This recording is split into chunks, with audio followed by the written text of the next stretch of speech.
नमस्कार साथियों, मैं सुभाष सिवरे स्वागत करता हूं अपने YouTube चैनल में। और आज हम जानेंगे कि क्लास 10th के बाद विद्यार्थी किस किस फील्ड में जा सकते हैं। बहुत से विद्यार्थी जानकारी के अभाव में केवल 11th और 12th करने के लिए अग्रसर होते हैं।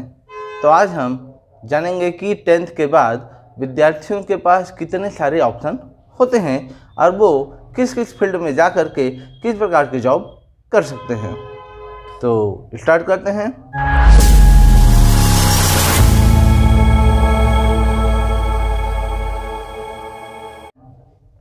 10th के बाद तो सबसे पहला जो कोर्स होता है वो होता है इंटरमीडिएट, जो कि अक्सर 80 to 90% विद्यार्थी जो हैं करते ही हैं। तो ये इंटरमीडिएट क्या होता है, 2 साल का कोर्स होता है। और 2 साल के कोर्स में क्या क्या होता है, आप सब्जेक्ट चेंज करते हैं 10th के बाद। कोई मैथ लेता है, कोई बायो, कोई आर्ट, कोई कॉमर्स, कोई एग्रीकल्चर। और मैथ लेने वाला नेक्स्ट स्टेप में कोई जो है नीट फाइट करता है और नीट फाइट करके इंजीनियरिंग फील्ड में चला जाता है।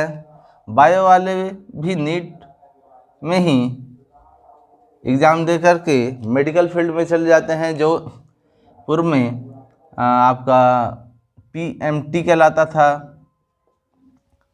आर्ट्स वाले विभिन्न फील्ड में जाते हैं, ये पुलिस लाइन में जाते हैं, कोई LLB करके वकील बन जाते हैं।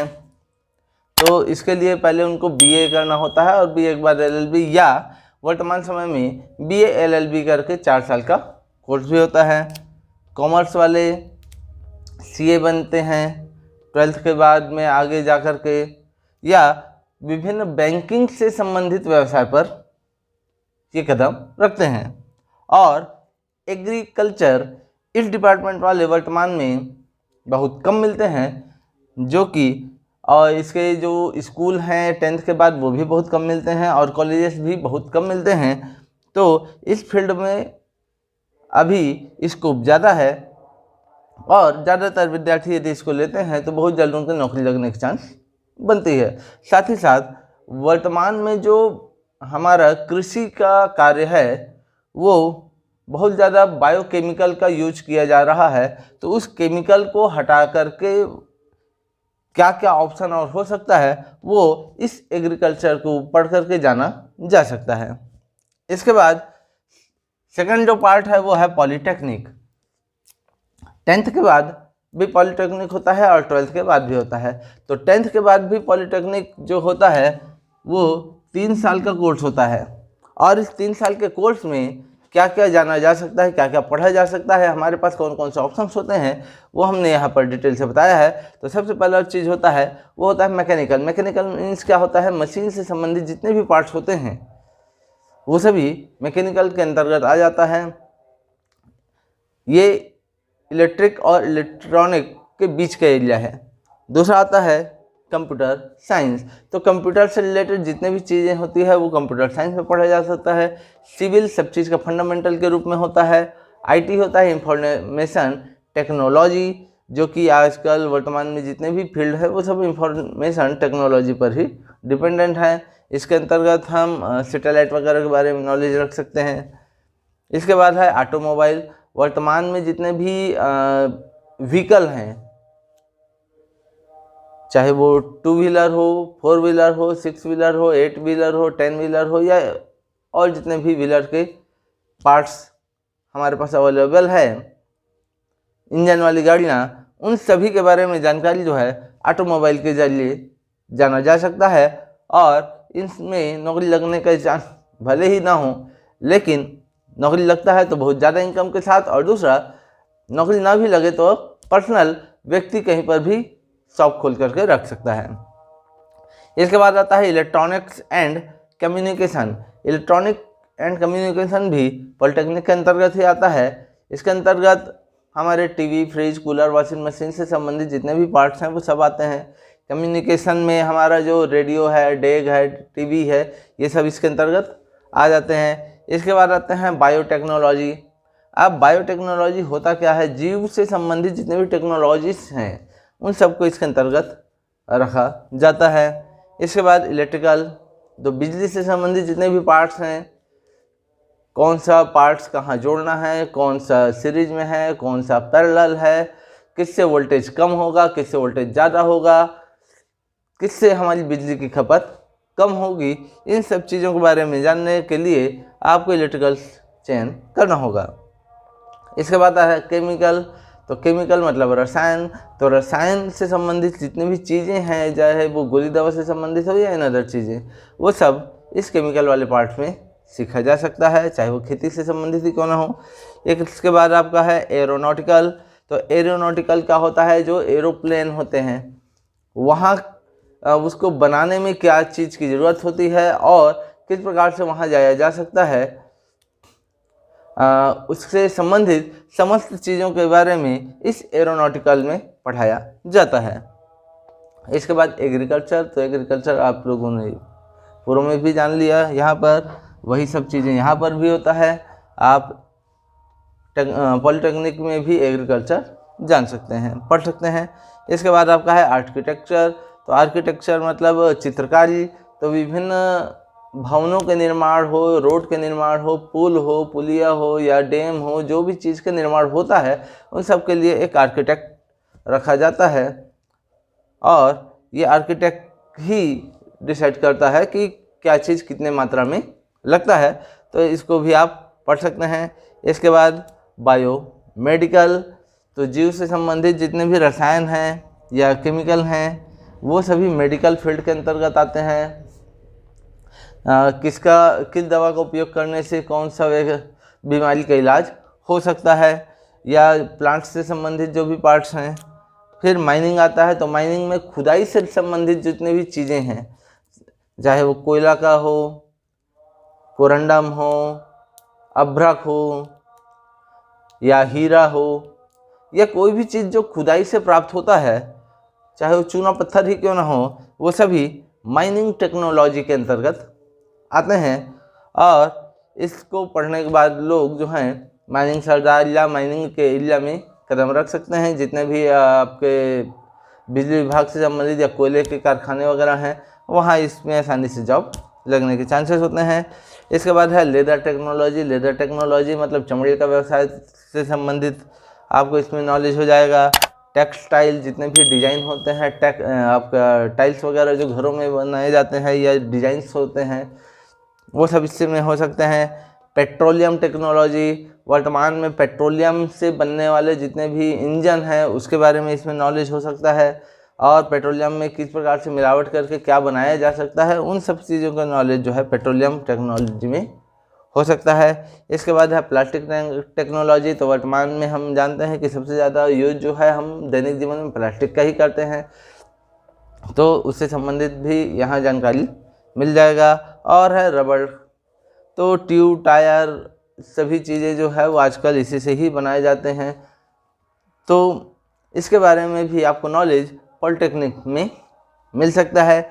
इसके बाद तीसरा जो फील्ड आता है, 10th के बाद बहुत सारे लोगों को ये जानकारी नहीं है कि 10th के बाद भी ITI हो सकता है। तो 10th के बाद भी ITI होता है जो कि 2 साल का होता है। इसके अंतर्गत आप फिटर, कंप्यूटर, सिविल, मैकेनिकल, अब मैकेनिकल के अंतर्गत हमने जैसे कि इधर बताया था वैसे ही रेडियो हो सकता है, मोटर व्हीकल हो सकता है, डीजल इंजन हो सकता है, मैराइन हो सकता है। इन सब चीज़ों के बारे में जानकारी जो है वो ITI में भी मिलता है। इसके बाद इलेक्ट्रीशियन, जो बिजली विभाग के कर्मचारी हैं जो 10th के बाद वर्तमान में घरों में बिजली का काम करते हैं या पोल टू पोल में बिजली विभाग से संबंधित काम करते हैं, वो सब इलेक्ट्रीशियन होते हैं। प्लम्बर, जितने भी नल फिटिंग से संबंधित होते हैं, पाइप का कनेक्शन होता है और शहरों में इसका उपयोग सबसे ज़्यादा होता है, तो वो सब प्लम्बर का काम भी यहाँ सिखाया जाता है। सर्वाइवर भी यहीं होता है। इलेक्ट्रिकल, बिजली से संबंधित हमने पूर्व में यह भी यहाँ बताया। मैकेनिकल, मशीन टूल्स, तो मशीनों में जो जो टूल्स का उपयोग किया जाता है उन सभी टूल्स के बारे में भी यहाँ बताया जाता है। इसके बाद आता है वेल्डर, तो वर्तमान में जितनी भी चीज़ें लोहे की बनाई जाती है वो सब वेल्डिंग करके बनाई जाती है, तो वेल्डर भी आपके ITI में आपको सिखाया जाता है। फिर इसमें आता है फायरमैन। तो फायरमैन अधिकांशतः जिस जगह पर आग लगी होती है वहाँ पर फायरमैन या फायर ब्रिगेड की ज़रूरत होती है। तो फायर ब्रिगेड जो है वो फायरमैन के बिना अधूरा है। तो ये भी यहाँ पर सिखाया पढ़ाया जाएगा। कुकरी है, कुछ भोजन पकाने से संबंधित है। पेंट टेक्नोलॉजी है, वर्तमान में घरों में विभिन्न प्रकार के डिज़ाइन, दुकानों में डिज़ाइन, मॉल में डिज़ाइन, जो भी डिज़ाइंस होते हैं वो सब पेंट के माध्यम से किए जाते हैं। तो उनके बारे में भी यहाँ पर आपको ITI में सिखाया जाता है। और ये सभी 2 वर्षीय कोर्स हैं। इसके बाद 10th के बाद पैरामेडिकल फील्ड में भी कदम रखा जा सकता है। तो पैरामेडिकल के अंतर्गत ये 3 साल के कोर्स होते हैं। DLMT होता है जो लैब से संबंधित होता है।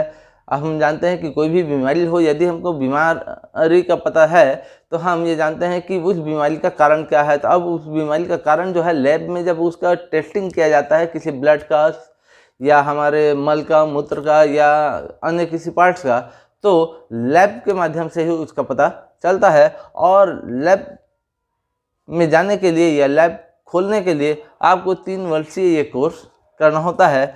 इसके बाद आता है DHFM जो कि फार्मेसी कोर्स है, जो कि गोली या दवाई से संबंधित होती है। कोई भी मेडिकल स्टोर खोलने के लिए आपको फार्मेसी का कोर्स होना जरूरी होता है। इसके बाद आता है DOA, डेथ ऑफ एरोनॉट्स। तो इसमें ये भी मेडिकल से संबंधित कोर्स है। यदि कोई व्यक्ति डेथ हो गया है तो डेथ होने के बाद उसकी अवस्थाएं क्या क्या होगी वो सब इसमें जाना जा सकता है।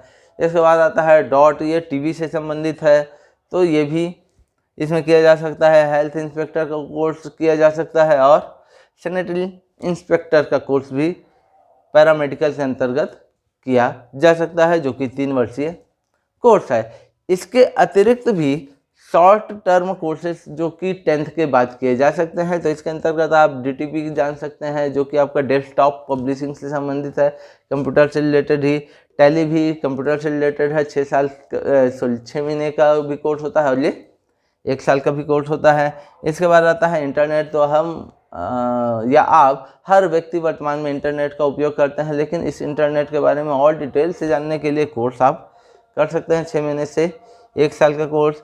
ग्राफिक्स, वर्तमान में जितने भी गेमर्स होते हैं वो गेम खेलते हैं और गेम के लिए ग्राफिक्स की ज़रूरत होती है, तो ये आपको कंप्यूटर से ही जानकारी मिलेगा।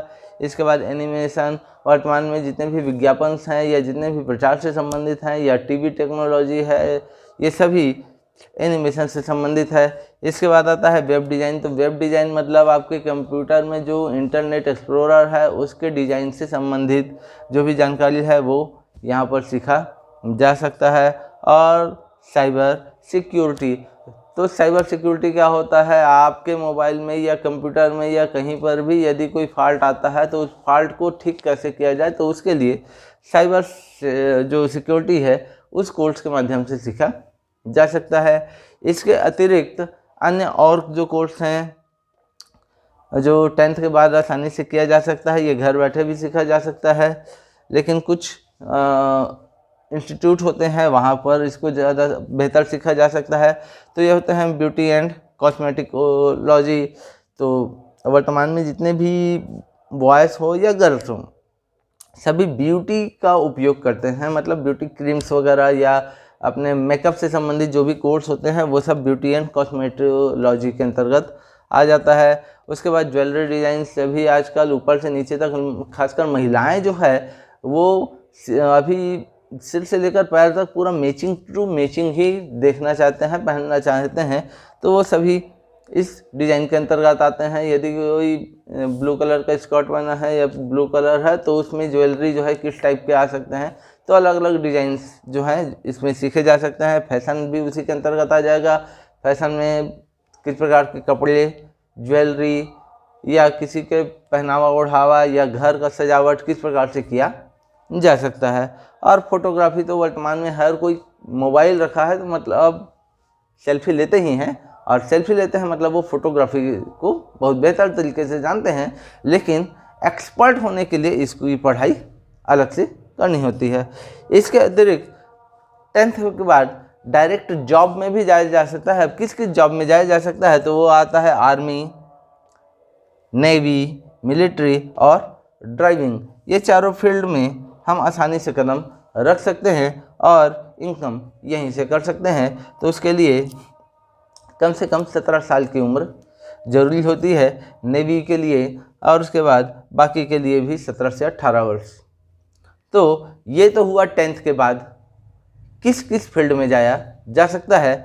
यदि ये जानकारी आपको अच्छा लगा, कुछ न कुछ आपको नॉलेज हुआ, तो इस वीडियो को ज़्यादा से ज़्यादा लाइक, सब्सक्राइब, शेयर ज़रूर करें। यदि आपके काम का नहीं तो किसी और जिसके काम का हो वहाँ तक इसको पहुँचाने में मेरी मदद करें। धन्यवाद।